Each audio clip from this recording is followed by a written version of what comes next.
Mga kapuso, labing importante gayod nga makabalo kita kung unsa ang mga saktong himuon in kaso adunay emerhensiya. Unsa ang mga butang nga angay nakaandam sa atong mga panimalay ug kung unsa-unsab ang pag first aid sa mga nanginahanglan. Busa karong buntaga kana ang atong hisgutan kauban si Abiliza Manzano, ang Chief sa PDRRMO sa Tubod, Lanao del Norte. Ma'am Abiliza, mayong buntag og dayon sa Atong Mediamay Regional TV. Kamusta, ma'am? Hello, mayong buntag sa tanan. Mayong buntag sa mga ka-GMA Kapuso sa Tagalanao Norte. Mayong buntag. Ma'am, unang-una, unsa ba ka-importante nga ang usa ka tawo kabalo mag first aid? Very important kaayo no nga every tao kahibalo jud siya mag first aid. In the first place, ang first aid is an emergency care. Meaning, una siya ang primero immediate na attention nga ihatag sa usa ka victim or sa ka-injured na tao.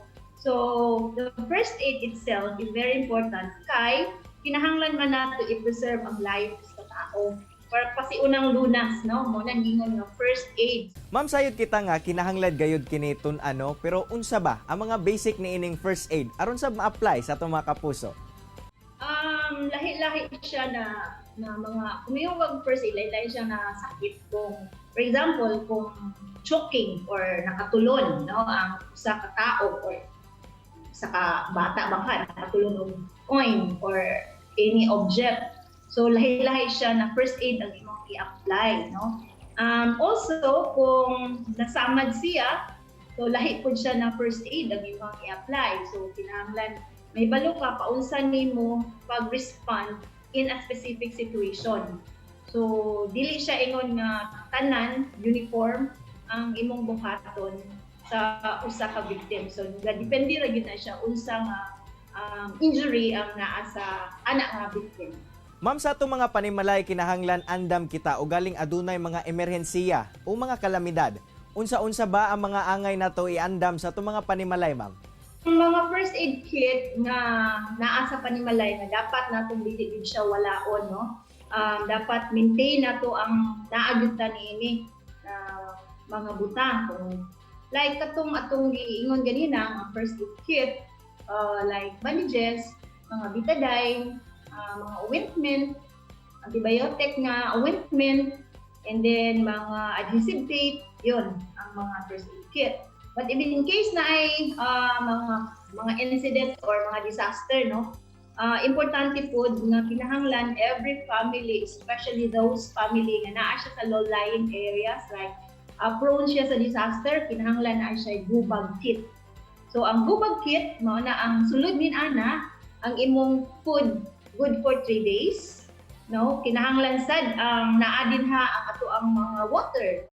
Naapod dapat nato ibutang sa atong gubag kit ang flashlight, mga battery operated na mga radio. Importante usab ang whistle or kaning sa Bisaya pa kanang sana siya sa whistle.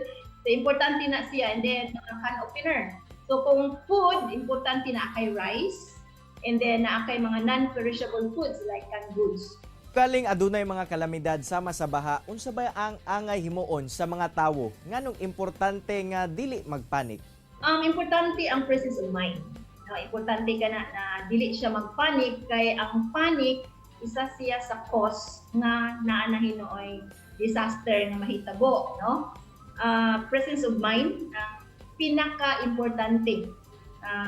Where to go, what to bring, and kinahanglan po ang readiness sa matag usa, sa matag pamilya if in case na atay mga umaabot nga mga disaster. Ma'am, diha sa Tubod, kamusta ang inyong experience sa mga kalamidad? Kamusta sab ang response sa mga tawo? So for sir, sa Tubod mo, sa municipality sa Tubod, especially those low-lying areas like mga families na naagid siya sa ubos-ubos ng mga areas, dili na sa ilaha bag-o, no? Kay every time na ay mga maot nga panahon, no? So ang provincial government is through the office of the PDRRMO, nagsige na siya og disseminate og mga weather advisories. So So ginahatag na namo sa mga municipal disaster risk reduction and management officers na kini siya i-disseminate ni, and then keep monitoring all mga low-lying area. So diri sa tubod, every time nga naay mga ninana nga mga kalamidad, no, like taas-taas na gali ang level sa ilang tubig, immediately mubakwit na gyud ang mga tao, no. Dili gyud na siya dapat nga ibaliwala sa every tao, kay importante po man gyud nga i-save na to ang life and property sa matag usa. So ang tubod, especially ang ato ang mga responders, so ang mga personnel sa municipality sa tubod, in cooperation sa mga barangay officials, ready na gini sila every time. Dili na kaayong may problemado ani kay naa na sa mga designated na mga evacuation areas. So kahibalo na ang matag tao nga kung asa sila mo adto, no, mo evacuate if in case na ay mga mutaas-taas na siya ang tubig. Lastly ma'am, unsa imong mensahe sa publiko ug unsa gayod ang ilahang angay timan-an o galing adunay mga emerhensiya? Ang ako alang mensahe sa tanan, no, especially sa ato ang taga mga Lanao del Norte ng mga tao, and also sa everybody in Mindanao and whole Philippines, no, nga ang disaster is dili gid siya kumpiyansan, or every hazard like ulan, heavy rains, dako kay siya o hatag nga kadaot if ato alang siyang maliwanaon.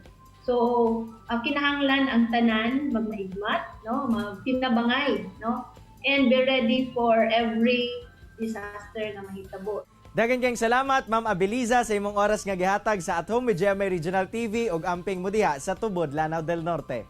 Daghang salamat usab sir sa inyong gihatag na oportunidad. Kini ang At Home with GMA Regional TV.